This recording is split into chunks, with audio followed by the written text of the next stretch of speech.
ఒకప్పుడు ఇతరులను విమర్శించే ఒక ఒంటె ఉండేది. అది ఆమె దగ్గరకు వెళ్ళి, "ఏయ్, నీ పక్కటెముకలు చూడు, అవి బయటకు ఉబ్బి గుచ్చుకొని బయటకు వచ్చేలా కనిపిస్తున్నాయి. నీ శరీరంపై ఉన్న వికారమైన మచ్చలు చూడు" అన్నది. అలాగే గేదె వద్దకు వెళ్ళి, "నీ రంగు చూడండి, సృష్టికర్త మిమ్మల్ని సృష్టించేటప్పుడు అతని మానసిక స్థితి బాగున్నట్లు లేదు" అని చెప్పింది. ఒంటె అలాగే ఉడత వద్దకు వెళ్ళి, "పాప, నువ్వు చిన్న జీవి, నువ్వు నా కింద క్షణంలో నలిగిపోయేలా కనిపిస్తున్నావు. నీ శరీరం మీద ఉన్న మచ్చలు వికారవంతంగా ఉన్నాయి" అని అన్నది. అలాగే ఏనుగు దగ్గరకు కూడా వెళ్ళింది. "నిశ్చయంగా సృష్టికర్త నిన్ను సృష్టించే సమయానికి అతను తమాషా స్థితిలో ఉండాలి. నీ శరీరాన్ని చూడు, ఒక భాగం ఆకారం నిష్పత్తిలో లేవు, పెద్ద చెవులు మరియు చిన్న కాలు.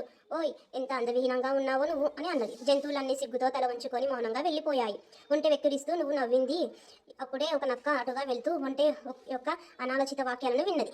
నక్క ఒంటెని పిలిచి, "ఏ ఒంటె, నువ్వు ఎప్పుడైనా నిన్ను నువ్వు చూసుకున్నావా? అని వికారవంతమైన జంతువుల కంటే నువ్వు చాలా వికారవంతమైన వాడివి. నీ వంకర కాలు, వికారమైన దంతాలు, రాతి కళ్ళు, దీనికి ఆదనంగా నీ వీపు పైన ఎంతో భయంకరమైన గడ్డ, నువ్వు అస్సలు బాగాలేవు" అన్నది. ఇప్పుడు తల ఉంచుకోవడం ఒంటె వంతు అయింది. ఇలాంటి నీతి కథల కోసం ఛానల్ని సబ్స్క్రైబ్ చేసుకోండి.